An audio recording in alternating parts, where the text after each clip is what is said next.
Falando nisso, aqui eu vou partir para um alerta em tom de bastidor, no sentido de que, já volto, né? O Bolsonaro, gente, e os aliados dele têm, inclusive, dito isso, né? Começam a tratar sob a hipótese de que o ex-presidente está sendo alvo de uma perseguição política. E algumas questões estão sob análise para dar suspeita fundada a essa versão, essa acusação de que ele é alvo de perseguição política. E uma delas aconteceu ontem. O depoimento do Jair Bolsonaro durou mais de 3 horas e meia. Vou pegar meu celular porque eu tenho todos os dados aqui. Demorou mais de 3 horas e meia. No final do 360 de ontem, a gente conseguiu apurar que o Bolsonaro estava exatamente ali já lendo o que ele havia recebido,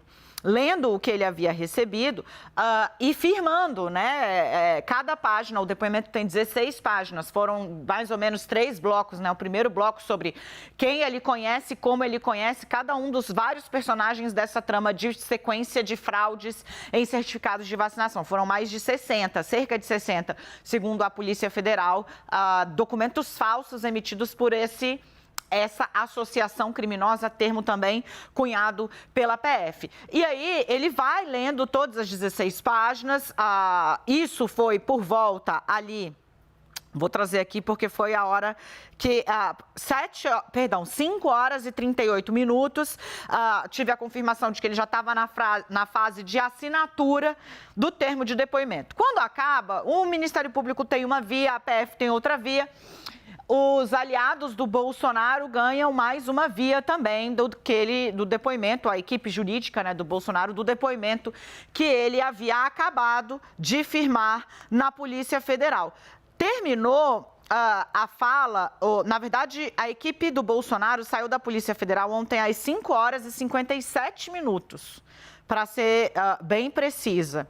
E o primeiro vazamento, as primeiras trechos do depoimento começaram a vazar coisa de 15 minutos depois, na imprensa, em alguns órgãos.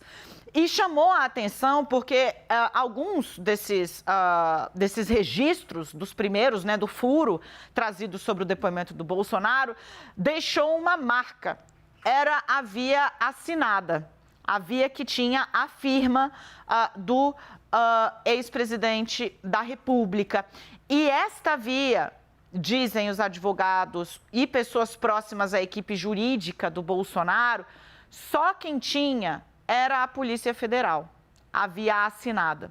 E é esta aqui, primeiro, digamos assim, é registrada na rua, né, que vaza para a imprensa. Nosso trabalho é esse, tá tudo super certo, mas ali o Afam, talvez, tenha deixado aberto uma brecha, porque, neste caso, eles estão estudando o que fazer. Se guardam como, digamos, eventual arma para ser usada no momento mais oportuno para questionar, né, o trabalho, a isenção do trabalho que está sendo feito neste caso. Mas o alerta é no sentido de que, para quem está buscando uma forma de dizer que é vítima de perseguição política, a porta aberta ontem ajuda um passo nesse sentido, de maneira equivocada ou não. Até porque vem para cá Yuri, Leandro e a Renata, né? Como eu disse, todo dia aqui a gente está atrás de documentos. Esse é o nosso trabalho, né? Tanto que a lei é muito clara. A imprensa, o meu trabalho, o nosso trabalho é esse. Então, um louvor aos colegas que trouxeram o furo, o documento do Bolsonaro em primeira mão. Mas o que a gente tem ali é que o dever de guarda do sigilo é do Estado, né? Então, por este ponto é que se andou um passinho aí, e eles estão flertando com a ideia de guardar isso como eventual questionamento à forma como as investigações estão sendo conduzidas, Yuri. O que também não é novidade no Brasil, toda vez que se pisa num calo, né? O alvo deste calo, o dono deste calo, vai lá e fala, não, estão querendo me pegar, isso aí não é normal. Mas, neste caso, Yuri Pita. É o que você falou. O nosso dever de jornalismo, né, de jornalistas, é trazer a público aquilo que alguém, seja uma fonte oficial ou não oficial, quer deixar às escuras, sem a luz do sol. Mas o dever de quem atua no Estado, de fato, é evitar isso, tem as suas responsabilidades. Agora, a grande questão é essa: qualquer pessoa que atua num órgão de controle, seja um órgão policial, seja um órgão de controle administrativo, seja alguém integrante do Ministério Público, tem por dever não só ser honesto, como parecer honesto e evitar o máximo de brecha possível, porque é papel de qualquer defensor explorar a brecha para dizer que há alguma irregularidade. E isso vale para Chico, isso vale para Francisco. Vale para o pau que acerta um ou outro, vale para a brecha que pode servir de encaminhamento para a defesa. O grande ponto é claro que toda história envolvendo qualquer ex-presidente da República vai despertar interesse da sociedade. E é claro que sim, esta investigação, mais uma das investigações envolvendo o ex-presidente Jair Bolsonaro, naturalmente vão despertar interesses. Se a defesa vai fazer bom uso desse lapso de quem foi a fonte desse vazamento, é mérito da defesa. Tá todo mundo jogando o seu papel nessa história. O grande ponto é, isso do ponto de vista jurídico, do ponto de vista político, isso tem consequências?